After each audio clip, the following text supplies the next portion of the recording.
Assalamualaikum warahmatullahi wabarakatuh. Kita melanjutkan pembahasan untuk pertemuan berikutnya, yaitu tentang fluida dinamis. Ini masih di dalam bahasan tentang fluida ya, masih satu bab.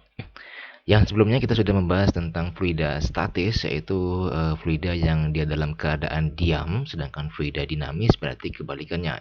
Berarti fluida yang kita tinjau atau analisis ketika dia dalam keadaan bergerak. Yang pertama adalah kita harus kenal dulu dengan sifat-sifat fluida ideal.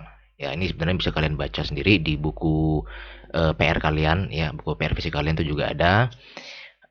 Yang pertama adalah dia bersifat tidak compressible. Ya, kompres itu kan artinya menekan gitu ya. Jadi kalau tidak compressible, maka definisinya adalah massa jenisnya itu tidak akan berubah apabila tekanannya berubah. Atau dengan kata lain, massa jenisnya tidak bergantung pada tekanan. Kemudian yang kedua, alirannya tidak turbulen. Itu aliran yang berputar-putar ya, jadi dia tidak berputar-putar. Yang ketiga, alirannya bersifat stasioner, yaitu kecepatan di suatu titik yang sama selalu konstan, tidak berubah terhadap waktu. Dan yang terakhir, fluidanya tidak kental. Kalau tidak kental ini berarti gesekan antara molekul atau partikel-partikel fluida itu kita abaikan. Nah, jadi kalau kental ini sebenarnya berhubungan dengan kemarin sifat viskositas itu ya, sifat kekentalan. Nanti saya berikan video, ada video yang menunjukkan sifat kekentalan sejumlah fluida gitulah. Nah, dari keempat sifat dari fluida ideal ini, apabila ada yang tidak dipahami nanti boleh didiskusikan ya. Kemudian kita kenal dengan jenis-jenis aliran fluida. Ada dua jenis aliran fluida. Yang pertama adalah aliran garis arus atau aliran berlapis, di mana partikel fluida di setiap titik itu punya kecepatan yang searah dengan garis singgung dan aliran ini tidak pernah saling berpotongan. Yang kedua adalah aliran turbulen tadi ya, ditandai oleh adanya aliran berputar. Ya, ada partikel fluida yang geraknya berbeda dan bahkan berlawanan arah gerak keseluruhan fluida. Jadi, kalau yang fluidanya ideal, maka sifatnya harus yang jenis aliran yang ke satu ini, yaitu aliran garis arus atau aliran berlapis. Nah, kita tidak meninjau aliran turbulen ya. Semua aliran fluida yang dibahas di dalam fluida dinamis kita anggap dia sifatnya ideal. Jadi alirannya berupa aliran garis arus. Kita lihat perbedaannya bagaimana yang jenis aliran pertama dengan yang kedua, turbulent ya. Nah, ini bisa kalian amati, ya kan? Bisa kalian tebak mana yang jenis aliran fluida yang pertama tadi yang berupa aliran garis arus atau stationer, mana yang merupakan aliran turbulen atau ada perputaran. Ya, yang sebelah kiri ini yang garis arus ya, bisa dilihat di situ dia tidak ada partikel-partikel yang saling berpotongan. Nah, tapi kalau yang ini, yang sebelah kanan ini udah jelas itu udah ngacak-ngacak gitu ya, gerakan partikel airnya itu ya, saling berpotongan. Nah, kita lihat coba dalam slow motion ya.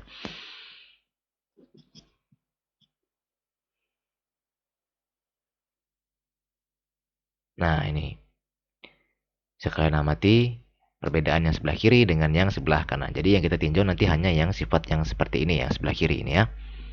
Oke, kita lanjutkan. Nah, kita sekarang masuk ke besaran-besaran yang ada di dalam fluida dinamis. Kita bahas satu persatu ya. Yang pertama ada yang namanya debit. Ya, debit itu udah pernah dengar istilah ini kan, debit ya. Biasanya kalau ada berita-berita di TV yang mengabarkan tentang fenomena banjir, entah banjir bandang atau banjir ya biasa gitulah ya, biasanya akan disebutkan debit air mencapai sekian gitu ya. Itu debit, bukan debit ya. Debit itu yang berhubungan dengan ya perbankan, keuangan lah ya. Debit adalah besaran yang menyatakan volume fluida yang mengalir melalui suatu penampang tertentu dalam satuan waktu tertentu. Nah, debit sendiri itu dilambangkan dengan Q besar, ya, Q besar. Kemudian dipengaruhi oleh dua besaran yaitu volume adalah V besar. Volume fluida yang mengalir melalui suatu penampang tertentu dalam satuan waktu tertentu. Berarti ada waktu di situ T kecil. Q sama dengan volume dibagi dengan waktu. Sedangkan Q itu satuan standarnya internasionalnya ya, meter kubik per sekon, diperoleh dari satuan volume yaitu meter kubik, sedangkan T adalah skon. Nah, selain dengan menggunakan persamaan V per T ini, juga bisa menggunakan persamaan Q sama dengan A dikali V. Nah, ini dapat dari mana?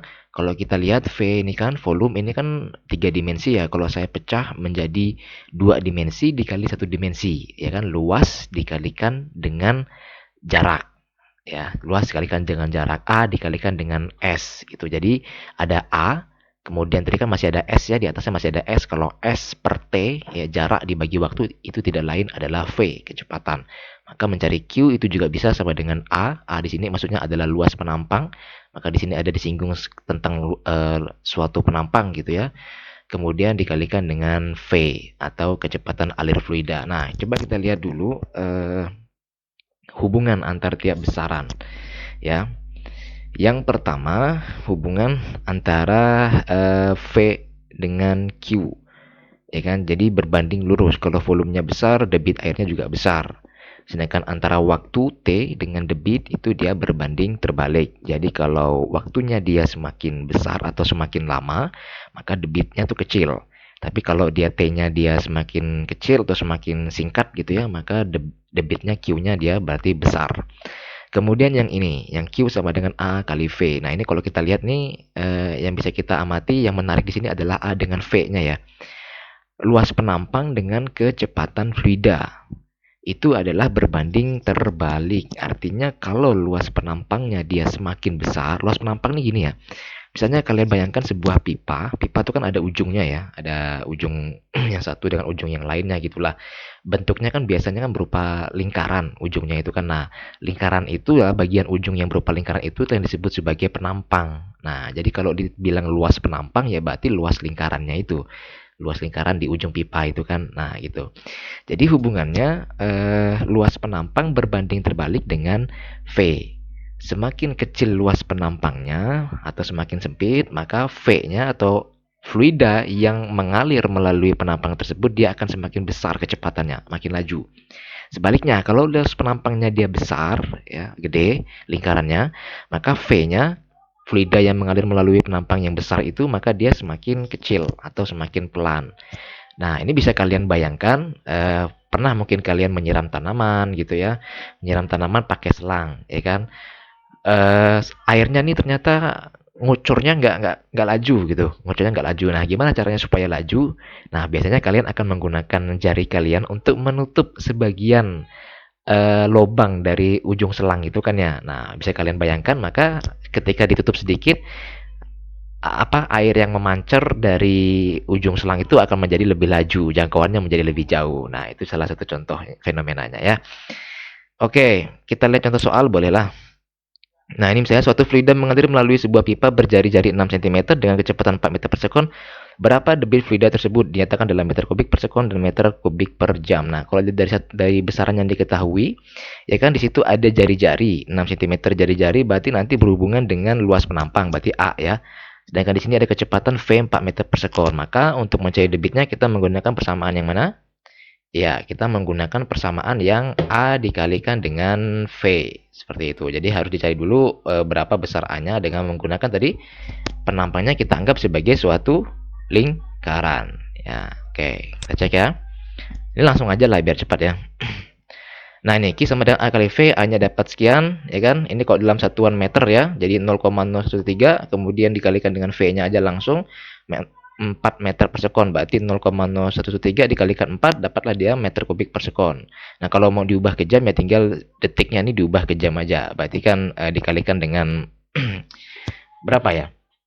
Satu satu detik berapa jam atau 1 jam berapa detik? 3.600 ya, berarti tinggal dikalikan dengan 3.600. Oke, seperti itu ya. Yang berikutnya adalah kontinuitas. Nah, tadi sebenarnya debit itu pengantar untuk dari kontinuitas tadi. Nah, ini kan tadi kan dari kasih contohnya ya. Telusurilah sebuah parit atau pipa paralon di rumahmu yang memiliki luas tiap ujungnya berbeda, satu lebar dan satu sempit. Perhatikanlah aliran air yang mengalir pada kedua ujung itu. Manakah yang alirannya paling deras? Nah, jadi ini misalnya ada sebuah saluran atau pipa yang satu ujungnya dia gede, sebut dia A1, dialiri fluida dengan kecepatan V1 masuk ya. Kemudian ujung lainnya dia menjadi lebih sempit dengan luas penampang A2. Kemudian fluida yang mengalir melalui lubang itu mengalir dengan kecepatan V2.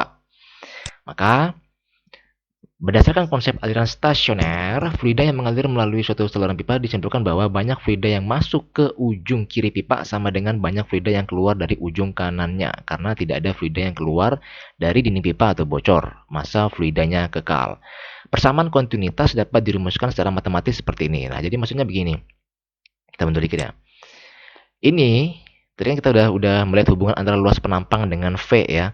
Bahwa luas penampang yang besar maka kecepatannya menjadi pelan.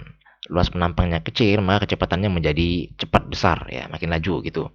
Tetapi besarnya debit air yang masuk dengan debit air yang keluar itu adalah sama. Ya, jadi kalau dia misalnya masuk debitnya di situ misalnya 3000 meter kubik per sekon, keluarnya juga harus 3000 meter kubik per sekon.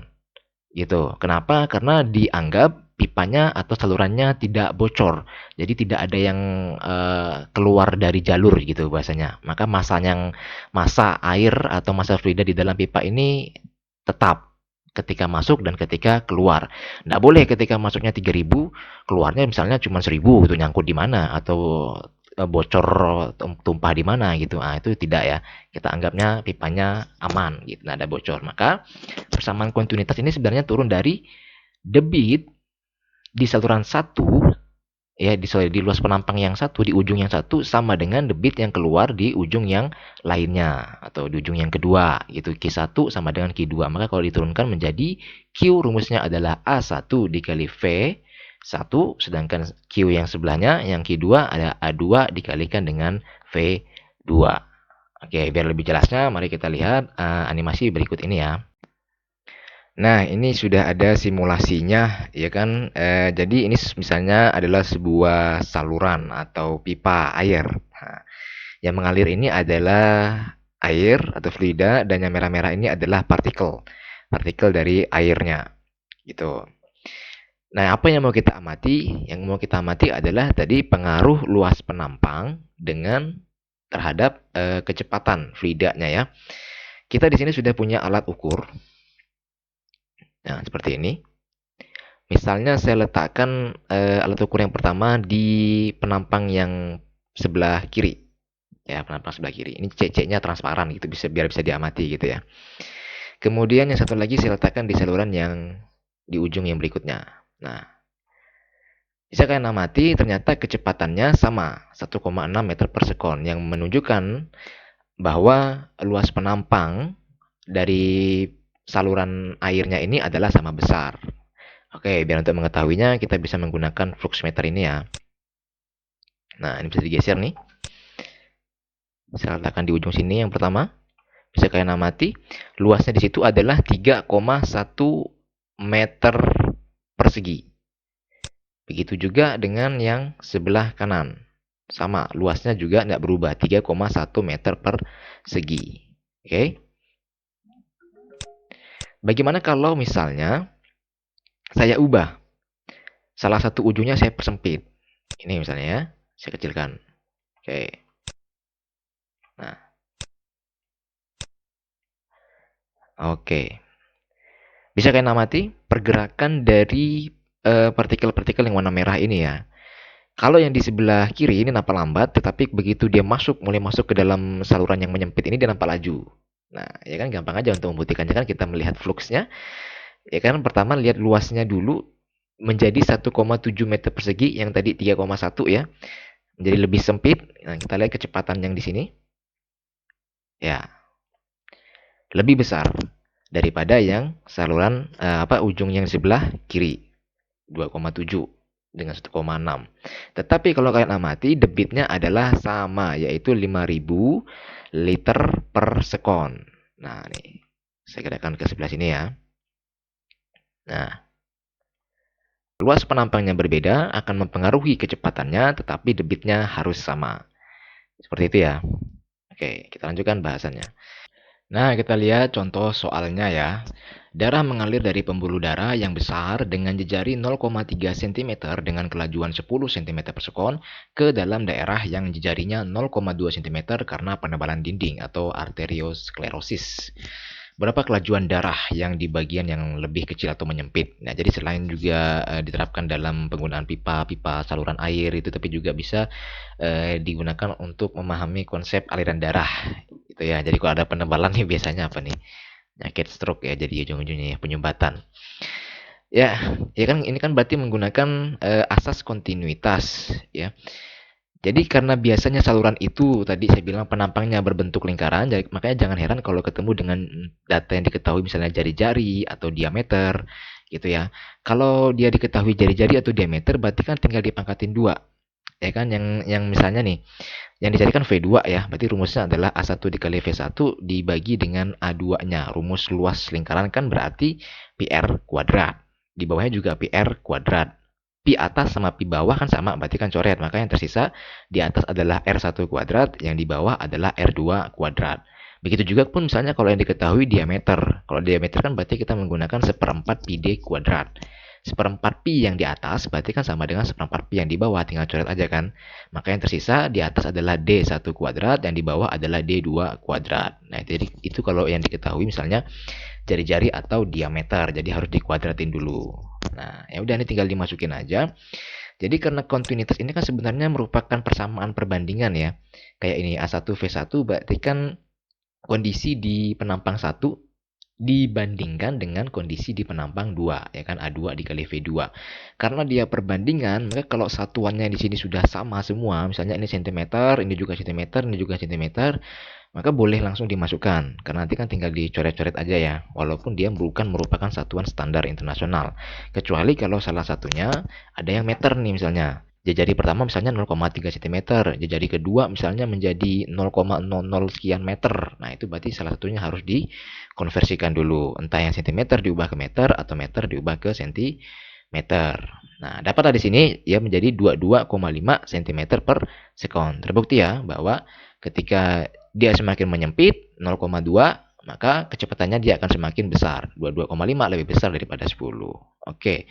Untuk materinya untuk disimak sebelum hari Senin ini cukup sampai di sini dulu. Nanti di hari Senin berikutnya eh, kita bahas lagi lanjutannya, yaitu tentang prinsip Bernoulli. Ini silakan disimak di waktu senggang kalian, masih ada ya beberapa jam menuju hari Senin lah ya. Mungkin hari Minggu sorenya atau Minggu malamnya bisa kalian pelajari, bisa kalian simak. Oke, demikian terima kasih.